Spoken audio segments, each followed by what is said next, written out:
Welcome to 99 TV. నేను లక్ష్మి. హైదరాబాద్ లో ఒక మధ్యతరగతి కుటుంబం ఎంతో ఆశతో ఎదిగిన తన కూతురుని విదేశాలకు పంపారు.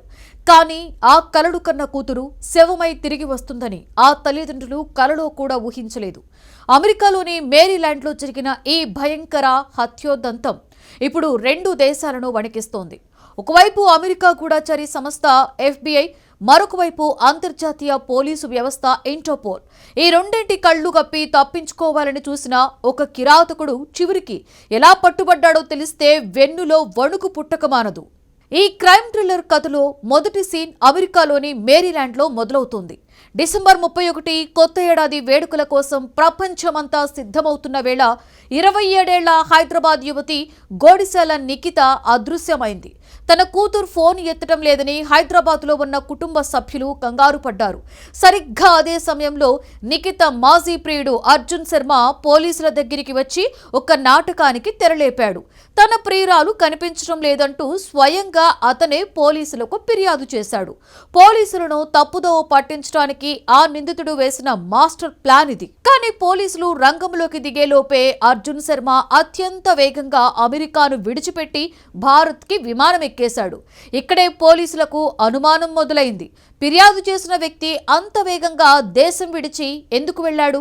జనవరి 3వ తేదీన పోలీసులు అర్జున్ శర్మ అపార్ట్మెంట్ తలుపులు బద్దలు కొట్టి లోపలికి వెళ్లినప్పుడు అక్కడ కనిపించిన దృశ్యం అత్యంత భయంకరం. రక్తపు మడుగులో నిఖిత పడి ఉంది. ఆమె శరీరంపై కత్తితో విచక్షణారహితంగా పొడిచిన గుర్తులు ఉన్నాయి. ప్రేమించిన వ్యక్తి మీద ఎంతటి కక్ష ఉంటే అంత క్రూరంగా చంపుతాడతను. వెంటనే అమెరికా పోలీసులు అర్జున్ శర్మపై అరెస్టు వారెంట్ను జారీ చేశారు. అతను అమెరికా నుండి పారిపోయి ఉండవచ్చని గుర్తించిన FBI భారత అధికారులను అలాగే ఇంటర్పోల్ను అప్రమత్తం చేసింది. అర్జున్ శర్మ సామాన్యుడు కాదు. అతడు తన ఆచూకీ దొరకకుండా ఉండేందుకు అత్యాధునిక సాంకేతికతను వాడాడని తెలుస్తోంది. తన ఫోన్ని స్విచ్ ఆఫ్ చేసి మారు పేర్లతో హోటల్స్లో తలదాచుకుంటూ పోలీసుల కళ్లు గప్పే ప్రయత్నం చేశాడు. అయితే ఇంటర్పోల్ అధికారులు తమ నెట్వర్క్ ను గట్టిగా వినియోగించారు. నిందితుడు ఢిల్లీ లేదా హైదరాబాద్ లో ఉండవచ్చని మొదట భావించారు. కానీ అతను తన సొంత ప్రాంతాలకు వెళ్తే దొరికిపోతాననే భయంతో తమిళనాడును తన అడ్డాగా మార్చుకున్నాడు.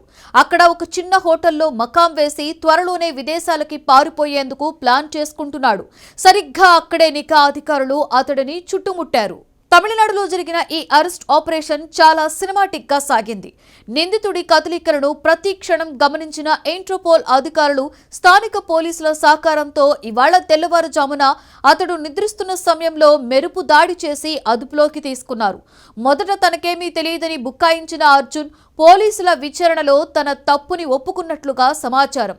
ప్రేమ వ్యవహారంలో వచ్చిన విభేదాలే ఈ హత్యకు కారణమని ప్రాథమికంగా తెలుస్తోంది.